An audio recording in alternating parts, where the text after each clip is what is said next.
ನೋಡ್ರಿ, ಇಲ್ಲಿ ಏನೋ ಗಲಾಟೆ ಏನೋ ಆಗಿರಲಿಲ್ಲ. ಗಲಾಟೆ ಇಲ್ಲದ ಲಾಠಿ ಚಾರ್ಜ್ ಆದಂಥ ಮೊದಲನೇ ಉದಾಹರಣೆ ಇರಬೇಕು.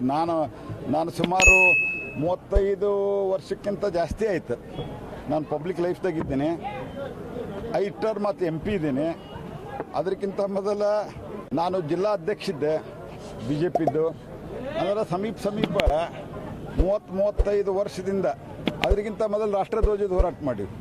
ಆವಾಗೂ ಸಹಿತ ಪೊಲೀಸರ ಮತ್ತು ಅವತ್ತಿನ ಸರ್ಕಾರದ ತಪ್ಪು ನಿರ್ಣಯದಿಂದ ಕೆಲವಾದರೂ ಸಹಿತ ಸಾಮಾನ್ಯ ಪೊಲೀಸರು, ಪೊಲೀಸ್ ಆಫೀಸರ್ಸು ನಂತರ ಬಂದವರು ಭಾಳ ಸೌಹಾರ್ದಯುತವಾಗಿ ನಡ್ಕೋತಿದ್ರು. ಇಲ್ಲಿ ಏನೂ ರೀಸನ್ನೇ ಇಲ್ಲ. ಮುಸಲ್ಮಾನರ ವಿರೋಧ ಇಲ್ಲ, ಮುಸಲ್ಮಾನರು ಕಲ್ಲು ಹೊಡೆದ್ರು ಅಂತ ಇಲ್ಲ. ಇದ್ದಕ್ಕಿದ್ದಂಗೆ ಬಂದು ಒಬ್ಬ CPI ಇಲ್ಲಿ ಲಾಠಿ ಚಾರ್ಜ್ ಮಾಡ್ಸೋಣ. 2 ಕಾನ್ಸ್ಟೇಬಲ್ಗಳು ಇಲ್ಲಿ. ನೀವು ಹಂಗೆ ಹೋಗ್ಬೇಡ್ರಿ, ನಂದು ವಿನಂತಿ ಅದ ನಿಮಗೆ. ಇಲ್ಲ ಸಣ್ಣ ಮಕ್ಕಳು ಸೆಕೆಂಡ್ ಸ್ಟ್ಯಾಂಡರ್ಡು, 2ನೇ ಸ್ಟ್ಯಾಂಡರ್ಡು, 3ನೇ ಸ್ಟ್ಯಾಂಡರ್ಡು, UKG ಮಕ್ಕಳನ್ನ ಹೊಡೆದಾರಿಲ್ಲಿ. ಅವ್ರು DJ ನೋಡ್ಲಿಕ್ಕೆ ಬಂದಿದ್ದರು. UKG ಮಕ್ಕಳನ್ನ ಹೊಡೆದಾರಿಲ್ಲ. ಅವರೆಲ್ಲ ತೋರಿಸಿದ್ರು, SP ಅವ್ರ ಮುಂದೆ ತೋರಿಸಿದ್ರು.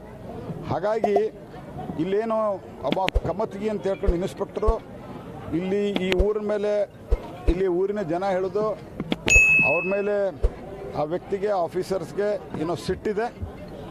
ಪೊಲಿಟಿಕಲ್ ಕಾರಣ ಇಟ್ಟುಕೊಂಡು ಅವ್ರ ಮೇಲೆ ಹಲ್ಲೆ ಮಾಡಿಸಿದ್ದಾರೆ. ಇದು ಲಾಠಿ ಚಾರ್ಜ್ ಅಲ್ಲ, ಇದು ಹಲ್ಲೆ. ಇದು ಅದಕ್ಕೆ ನಾವು SP ಅವ್ರಿಗೂ ಹೇಳಿವಿ, ಕಟ್ಟುನಿಟ್ಟಿನ ಕ್ರಮ ಆಗಬೇಕು, ಇಲ್ಲಾಂದ್ರೆ ನಾವು ಮುಂದೂ ಹೋರಾಟ ಮುಂದುವರಿಸ್ತೀವಿ ಅನ್ನೋಂಥ ಮಾತನ್ನು ಹೇಳಿದ್ದೀವಿ.